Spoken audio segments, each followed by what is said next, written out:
As we look into the eyes of a Ao child, olharmos nos olhos de uma criança, vemos um filho ou filha de Deus que estava conosco na vida pré-mortal.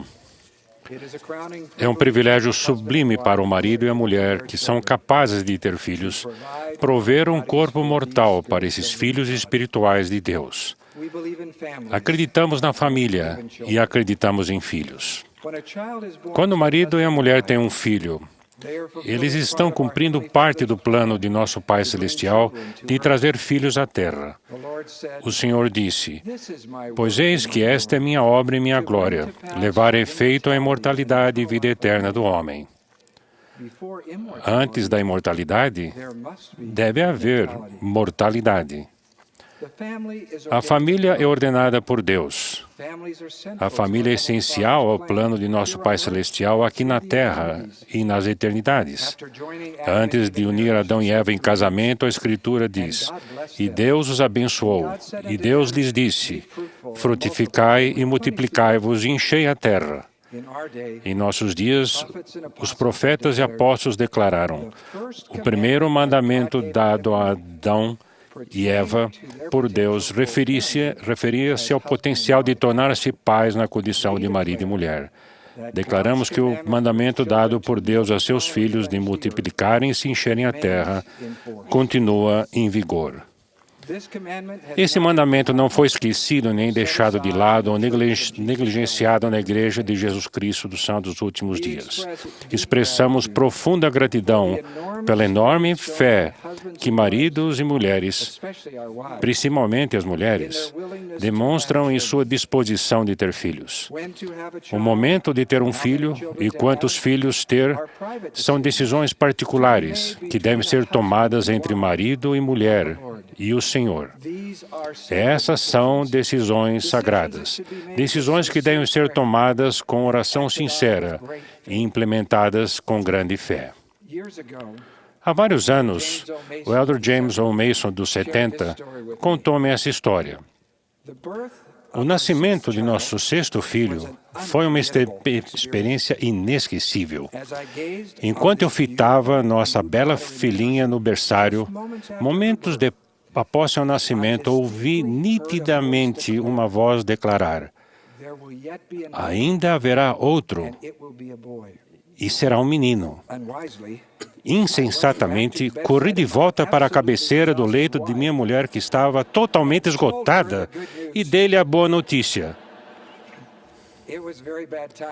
Escolhi o pior momento para fazê-lo. Ano após ano, a família Mason aguardou ansiosamente a chegada do sétimo filho. Passaram-se 3, 4, 5, 6, 7 anos. Por fim, depois de 8 anos, o sétimo filho nasceu, um menino. Aqui estão eles, 37 anos depois. Em abril, o presidente Thomas S. Monson declarou: "Antigamente, os padrões da igreja e os da sociedade eram em grande parte compatíveis. Mas hoje há um grande abismo entre nós, que está tornando-se cada vez maior." O Salvador da humanidade descreveu-se como alguém que estava no mundo, mas não era do mundo. Nós também podemos estar no mundo sem ser do mundo, se rejeitarmos conceitos e ensinamentos falsos e permanecermos fiéis ao que Deus ordenou. Muitas vozes no mundo de hoje marginalizam a importância de ter filhos, ou sugerem que adiemos ou limitemos os filhos de uma família. Minhas filhas recentemente me mostraram um blog escrito por uma mãe cristã, não de nossa religião, com 5 filhos. Ela comentou: "Ao sermos criadas nessa cultura, é muito difícil obter uma perspectiva bíblica sobre a maternidade. Ter filhos fica abaixo da faculdade em prioridade, abaixo de viajar pelo mundo com certeza, abaixo da liberdade de sair à noite à vontade, abaixo de malhar o corpo na academia, abaixo de qualquer emprego que você tenha ou espera obter." Ela acrescenta então: "A maternidade não é um passatempo. É um chamado. Não colecionamos filhos porque os achamos mais bonitinhos do que os selos. Não é algo que fazemos para conseguirmos encontrar tempo para isso. É o motivo pelo qual Deus nos concede tempo. Não é fácil ter filhos pequenos. Muitos dias são simplesmente bem difíceis. Uma jovem mãe subiu em um ônibus com 7 filhos. O motorista perguntou: "São todos seus, senhora, ou é um passeio no parque?" "São todos meus", ela respondeu. "Isso não é um passeio no parque, não." Como o mundo pergunta cada vez mais: "São todos seus?" Obrigado por criarem dentro da igreja um santuário para a família, onde honramos e ajudamos as mães com filhos. Para um pai justo, não há palavras suficientes para expressar a gratidão e o amor que ele sente pela imensurável dádiva da esposa de gerar filhos e cuidar deles. O Elder Mason teve outra experiência pessoal, poucas semanas depois de seu casamento, que o ajudou a priorizar suas responsabilidades familiares. Ele contou: "Maria e eu tínhamos imaginado que, para me formar na faculdade de medicina, seria necessário que ela continuasse trabalhando. Embora não fosse o que queríamos fazer, os filhos teriam que vir mais tarde. Ao ler uma revista da igreja na casa de meus pais, vi um artigo do Elder Spencer W. Kimball, que na época era do Coro dos 12, salientando as responsabilidades associadas ao casamento. De acordo com Elder Kimball, uma responsabilidade sagrada era a de multiplicar-nos e encher a terra. A casa de meus pais ficava perto do escritório administrativo da igreja. Fui imediatamente até os escritórios e 30 minutos depois de ler o artigo, eu estava sentado diante do Elder Spencer W. Kimball, na sala dele. Isso não seria tão fácil nos dias de hoje. Expliquei que queria ser médico. Não havia alternativa a não ser de adiar os filhos em nossa família. O Elder Kimball ouviu pacientemente e depois respondeu brandamente: "Irmão Manson, será que o Senhor quer que você viole um de seus importantes mandamentos para se tornar médico? Com a ajuda do Senhor, você pode ter sua família e ainda se tornar médico. Onde está a sua fé?" Elder Mason prosseguiu dizendo: "Nosso primeiro filho nasceu menos de um ano depois. Mary e eu trabalhamos arduamente e o Senhor abriu as janelas do céu. A família Mason foi abençoada com mais 2 filhos antes dele se formar na faculdade de medicina 4 anos depois. Em todo o mundo, esta é uma época de instabilidade econômica e incertezas financeiras. Na Conferência Geral de abril, o presidente Thomas S. Monson disse: "Se estiverem preocupados com o sustento financeiro de uma esposa e família, asseguro-lhes de que não é vergonha um casal ter que pechinchar e economizar. É geralmente nessa época desafiadora que vocês vão tornar-se mais próximos, ao aprenderem a sacrificar-se e a tomar decisões difíceis." A pungente pergunta do Elder Kimball: "Onde está a sua fé?" nos faz voltar para as Santas Escrituras.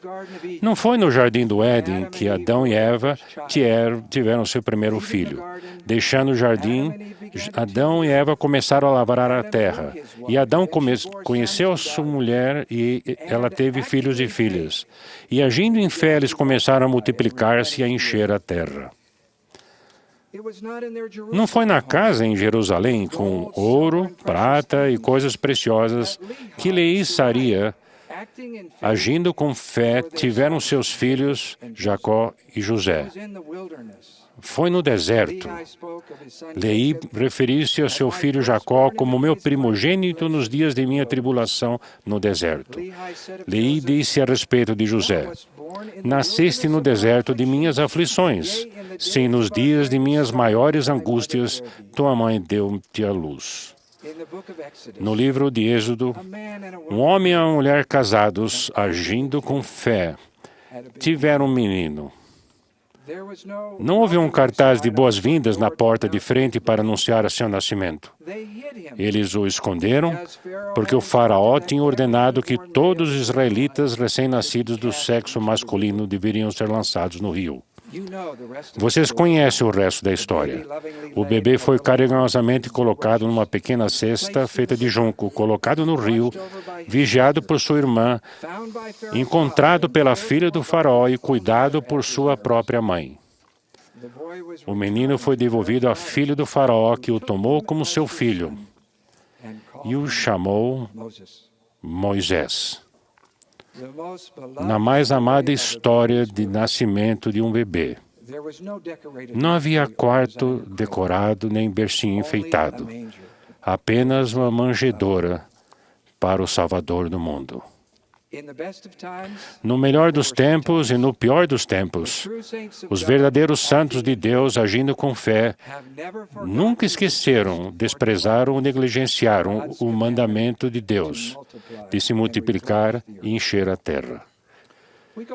Prosseguimos com fé, sabendo que a decisão de quantos filhos teremos e quando os teremos é algo para ser decidido entre o marido, a mulher e o Senhor. Não devemos julgar uns aos outros nessa questão. A geração de filhos é um assunto delicado que pode ser muito doloroso para as mulheres justas que não têm oportunidade de casar e ter uma família. Digo a vocês, nobres mulheres, que nosso Pai Celestial está ciente de suas orações e desejos. Quão gratos somos por sua extraordinária influência, inclusive quando estende os braços amorosos para crianças que precisam de sua fé e força.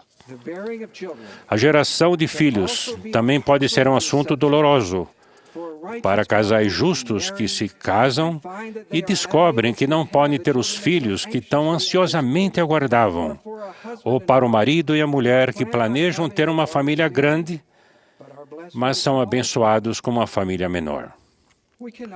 Nem sempre podemos explicar as dificuldades de nossa mortalidade. Às vezes a vida parece injusta, especialmente quando nosso maior desejo é fazer exatamente o que o Senhor ordenou. Como servo do Senhor, asseguro-lhes que esta promessa é garantida. Os membros fiéis, cujas circunstâncias os impeçam de receber as bênçãos do casamento eterno e de ser pais ou mães nesta vida, receberão as bênçãos prometidas na eternidade, desde que guardem os convênios que fizeram com Deus. Presidente J. Scott Dorius, da Missão Peru-Lima Oeste, contou-me a história deles. Ele disse: Beck e eu estávamos casados há 25 anos, sem poder ter ou adotar filhos. Mudamos-nos várias vezes. Nossa apresentação em cada novo local de morada era embaraçosa e às vezes dolorosa. Os membros da ala perguntavam por que não tínhamos filhos. Não eram apenas eles que perguntavam isso.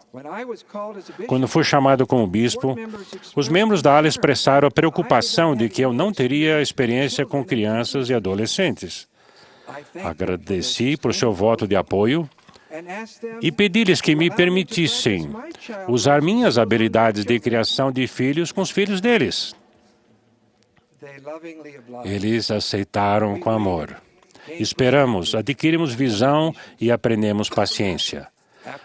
Após 25 anos de casamento, um bebê entrou em nossa vida por milagre. Adotamos Nicole, de 2 anos, e o recém-nascido Nikolai. Os desconhecidos no cumprimento agora com nossos belos netos. Nós rimos e dizemos, são nossos filhos. Vivemos nossa vida de trás para frente. Irmãos e irmãs, não devemos julgar uns aos outros nessa responsabilidade sagrada e particular. E Jesus, lançando a mão de um menino, tomando nos seus braços, disse-lhes: quem quer que receber um desses meninos em meu nome, a mim me recebe. E qualquer que a mim me receber, recebe ao que me enviou. Que bênção! Bênção maravilhosa temos de receber filhos e filhas de Deus em nossa casa. Com humildade e espírito de oração, procuremos entender e aceitar os mandamentos de Deus, ouvindo reverentemente a voz de seu Santo Espírito. A família é essencial no plano eterno de Deus. Presto testemunho da grande bênção dos filhos e da felicidade que eles nos trazem nesta vida e nas eternidades. Em nome de Jesus Cristo. Amém.